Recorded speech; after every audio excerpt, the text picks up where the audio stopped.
Assalamualaikum warahmatullahi wabarakatuh.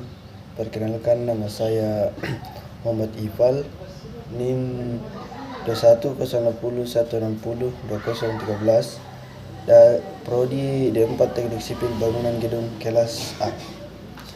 Di sini saya akan menjelaskan tentang laporan praktek plumbing. Job yang pertama yaitu memotong dan mengulir pipa galvanis. Dan alat dan bahannya adalah, yang pertama adalah alat snai, adalah alat yang biasanya digunakan untuk membuat ulir di bagian luar baut. Bagian ulir ini sangat penting untuk melakukan proses sambungan pada baut sehingga dua komponen yang terpisah bisa menyatu dengan sempurna. Yang kedua adalah ragum.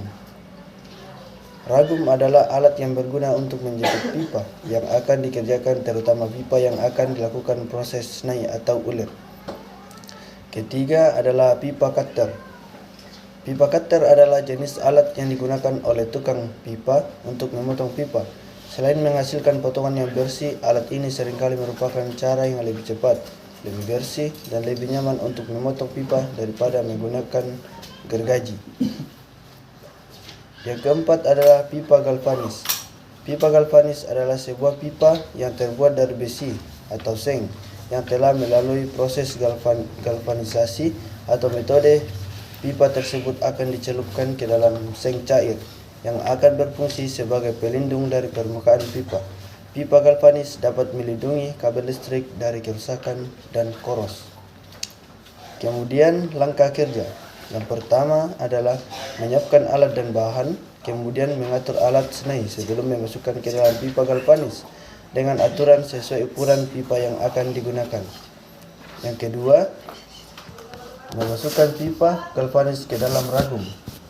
Dan yang ketiga, memotong pipa galvanis menggunakan pipa cutter agar pipa galvanis mudah untuk diulir. Yang keempat, masukkan alat snai yang telah diatur ke dalam pipa galvanis. Kelima, mengulir pipa galvanis dengan memutar snai searah jarum jam secara berulang kali sampai pipa tersebut terulir sebanyak yang dibutuhkan. Yang keenam, setelah terulir, snai dibuka dengan cara memutar melawan arah jarum jam. Kemudian job yang kedua adalah sambungan plat. Yang pertama adalah alatnya itu mistar. Mistar adalah sebuah alat pengukur dan alat bantu gambar untuk menggambar garis lurus. Dalam praktik ini penggaris sangat dibutuhkan untuk mengukur. Kemudian palu karet.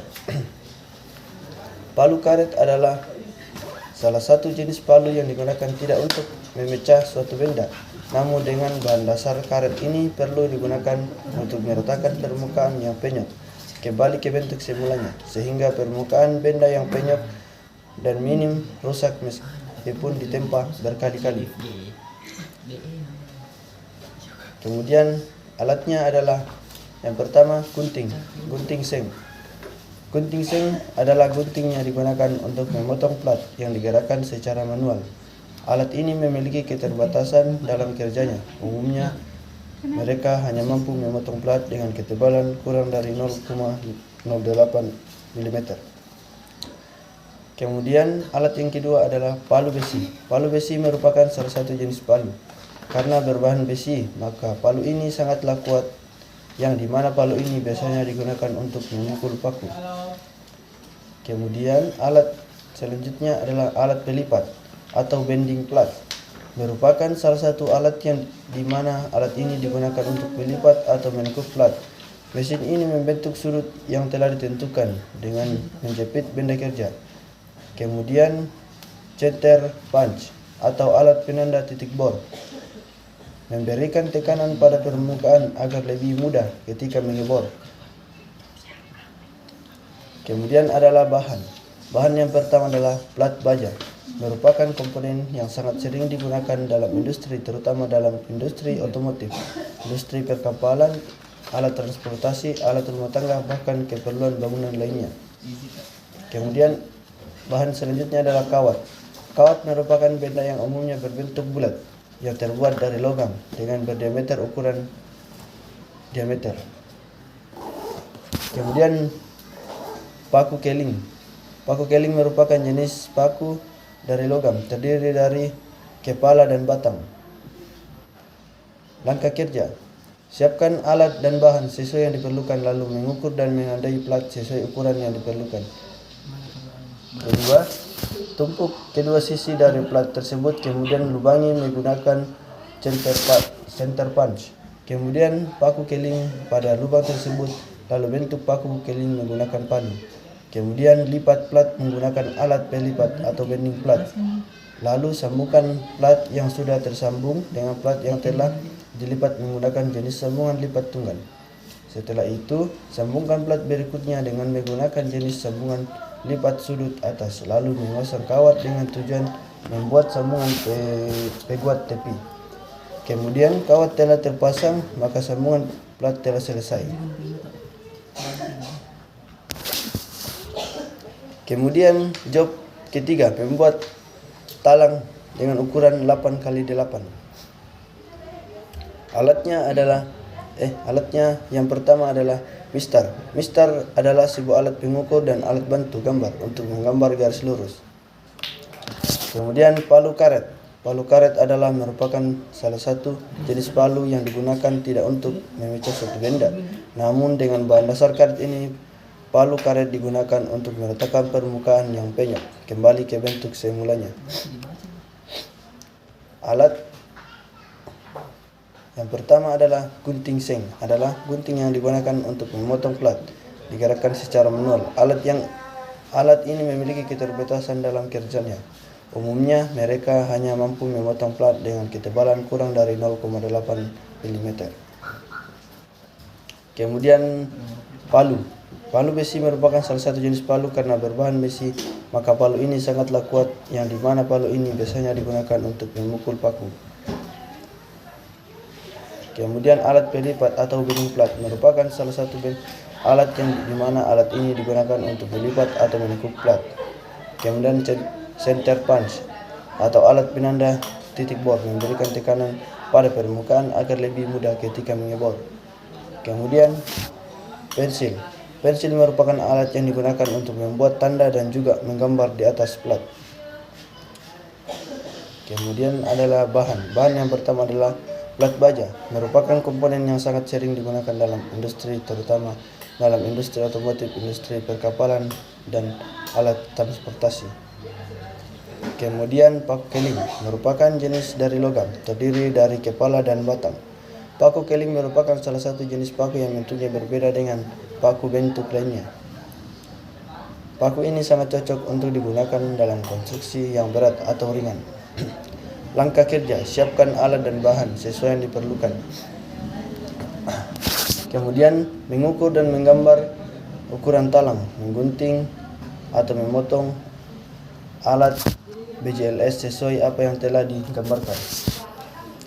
Kemudian lipat plat menggunakan alat pelipat, bending atau plat. Kemudian lubangi menggunakan center punch. Lalu masukkan paku keling ke dalam lubang. Setelah paku keling masuk ke dalam lubang, maka selanjutnya balikkan alat plat tersebut dan pukul paku keling menggunakan palu besi. Setelah paku keling telah terpasang semua, maka talang pun sudah jadi. Job 4. Membuat instalasi sambungan pipa galvanis. Alat dan bahan. 1. Yang pertama adalah snei. Snei adalah alat yang biasanya digunakan untuk membuat ulir di bagian luar baut. Kemudian ragum adalah alat yang berguna untuk menjepit pipa yang akan dikerjakan. Kemudian pipa cutter adalah jenis alat yang digunakan oleh tukang pipa untuk memotong pipa.